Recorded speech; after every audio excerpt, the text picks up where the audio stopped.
السلام علیکم۔ Daily girl Urdu میں خوش آمدید۔ UAE، پاکستان اور دنیا بھر کے ممالک کی تازہ ترین خبروں کے لیے ہمارے چینل کو سبسکرائب کریں۔ پاکستان میں تمام ایئر لائنز کو پروازوں کی اجازت دے دی گئی۔ مسافروں کو اب سفارت خانے یا قونصل خانے سے کالز کا انتظار نہیں کرنا ہوگا۔ مسافر اب براہ راست ٹکٹ خرید سکتے ہیں۔ متحدہ عرب امارات میں 1.5 ملین پاکستانیوں کی اکثریت بلو کالر کارکنوں کی ہے۔ ان میں سے بہت سے ایسے ہیں جو ملازمتیں کھو چکے ہیں اور موجودہ کورونا وائرس بحران کی وجہ سے پھنس گئے ہیں۔ پاکستانی حکومت امارات کے حکام کے ساتھ تعاون کر رہی ہے تاکہ وہ اپنے شہریوں کی واپسی کے لیے خصوصی پرواز کے آپریشن کو منظم کر سکے۔ مزید اعلان کیا گیا ہے کہ 21 جون سے بین الاقوامی پروازوں پر پابندی ختم ہونے کے بعد ہر ہفتے 40 سے 45 ہزار پاکستانی وطن واپس آ سکیں گے۔ ابوظہبی میں ریسٹورنٹ کیفے دوبارہ کھلنے کے لیے تیار۔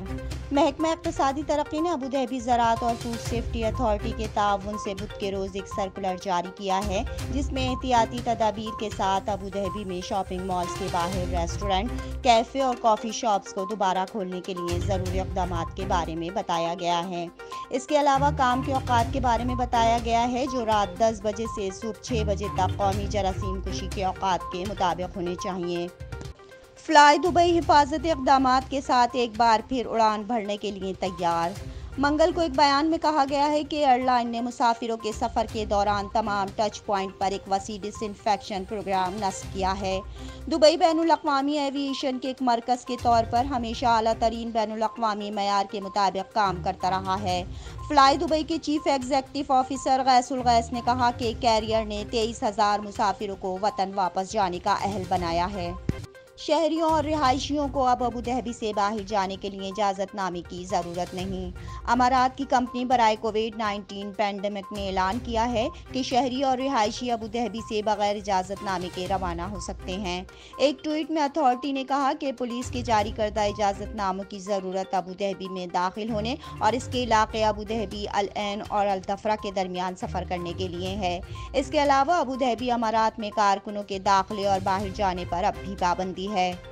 ابوظہبی پولیس کا نگرانی کے لیے بائی سائیکل کا گشت۔ منگل کے روز محکمہ اقتصادی ترقی نے کہا ہے کہ اس نے سائیکل گشت کا اقدام کیا ہے جس کا مقصد احتیاطی تدابیر کے بارے میں شعور کو اجاگر کرنا ہے اور کووڈ-19 کے پھیلاؤ کو روکنے میں مدد کے لیے نگرانی کے عمل کو تیز کرنا ہے۔ اس اقدام کے اوقات کار کا اطلاق صبح کے وقت اور شام کی شفٹوں کے دوران کیا جائے گا۔ ایک افسوسناک خبر، نیلام گھر کے میزبان طارق عزیز انتقال کر گئے۔ معروف اداکار، کمپوزر، ادیب اور شاعر طارق عزیز حرکت قلب بند ہونے سے انتقال کر گئے۔ وہ قومی اسمبلی کے رکن بھی رہے۔ ریڈیو پاکستان لاہور سے اپنے فنی کیریئر کا آغاز کیا۔ سن 1975 میں شروع ہونے والے پروگرام نیلام گھر نے انہیں شہرت کی بلندیوں پر پہنچا دیا۔ انہیں 1992 میں حسن کارکردگی کے تمغے سے بھی نوازا گیا اور انہوں نے کئی فلموں میں اپنی اداکاری کے جوہر بھی دکھائے۔ متحدہ عرب امارات میں غیر ضروری طور پر ہسپتالوں کے دورے پر 1,000 درہم جرمانہ۔ وزارت صحت اور روک تھام نے کووڈ-19 کے پھیلاؤ کو روکنے کے لیے سخت اقدامات کے طور پر لوگوں سے صرف طے شدہ اوقات میں صحت کی دیکھ بھال کی سہولیات کا دورہ کرنے کو کہا ہے۔ وزارت نے ایک ٹویٹ میں کہا کہ خلاف ورزی کرنے والوں پر 1,000 درہم جرمانہ عائد کیا جائے گا۔ یہ اقدام اس لیے ہے کہ لوگوں کی بڑی تعداد کلینکس اور ہسپتالوں میں جمع نہ ہو۔ امارات میں ناقص ٹائروں کے ساتھ گاڑی چلانے پر 500 درہم جرمانہ۔